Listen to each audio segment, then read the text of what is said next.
আসসালামু আলাইকুম। দেশ ও প্রবাসী মানুষের জন্য একটা বার্তা। আমরা বাঙালি সবসময় বাংলায় কথায় বলতে ভালোবাসি। বাংলায় কথা বলতে ভালোবাসি, এটা আমরা বাঙালি। তবে আমাদের একটা ছোটোখাটো একটা সমস্যা আছে। আমরা মিথ্যাটা নিয়ে আনন্দ ভর্তি করি, নাচানাচি করি। তাই মিথ্যা কথাটা কেউই না করাই দরকার। কারণ দেশে প্রবাসে সব জায়গায় এখন যুদ্ধবিরতি হইতেছে। যুদ্ধের অবস্থায় কে কোন জায়গায় আছেন, কি অবস্থানে আছেন, সেটা নিজ থেকে নিজেই ভালো জানেন।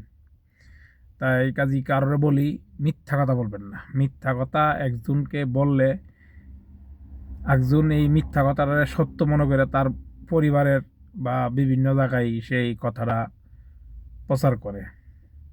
আশা করি মিথ্যা কথা বলবেন না কেউই। আর মূলত ঘটনা হলো, সৌদি আরবে বোমা মারছে। সৌদি আরবে অনেক জায়গায় ওই বোমা মারছে। কেউ ওই সত্যটা প্রকাশ করে, কেউ মিথ্যাটা প্রকাশ করে, কেউই। আর মূলত ঘটনা হলো, সৌদি আরবে বোমা মারছে, এটা কেউই ভিডিও করে কেউই মোবাইলে ছাড়বেন না।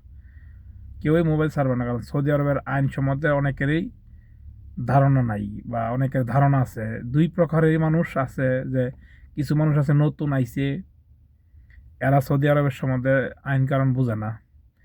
ছপট করে একটা কিছু করে ফেলা, টিকটক ভিডিও ছাইরা দিয়ে মনে হয় যে নিজের নিজে খুব পাওয়ারফুল করছে। আসলে সৌদি আরবের আইন খুব কড়া। এটা সৌদি আরব যারা থাকে তারা বুঝতে পারবে, যারা পুরানত। মূলত ঘটনা, আমি একটু অনলাইনে কাজ করি, আমি এটা সম্বন্ধে আমার একটু ছোটোখাটো বিষয় নিয়ে একটু অভিজ্ঞতা আছে। এটা আইন সম্বন্ধে কি ধারণা আছে, এটা আমার জানা আছে। কারণ আমি একটু অনলাইনে কাজ করি বিদায়, উম, মানে ওই রকম কাজকর্ম করি না যে 24 ঘন্টা অনলাইনে থাকি। মাঝে মাঝে আমার কাছে কিছু নিউজ আসে বা মেসেজ আসে, এটা আমি নিজে না পড়লে অন্যজনের দিয়া সহায়তা করাই এই বিষয়টা জানার জন্য। তাই মিথ্যা কথা কেউ বলবেন না। মিথ্যা কথা কই আর সমালোচনা করে বিভ্রান্তি করবেন না।